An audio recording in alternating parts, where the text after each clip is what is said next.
Това е правилното решение в точния момент.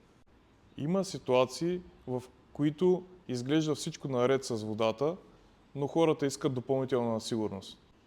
Или има такива, в които е открита бактерия във водата и тогава идва реда на УВ лампата. Тя не филтрира, тя не пречиства водата, тя само излъчва УВ светлина, която убива бактериите. Много е важно да се знае за УВ лампите, че те не са филтри.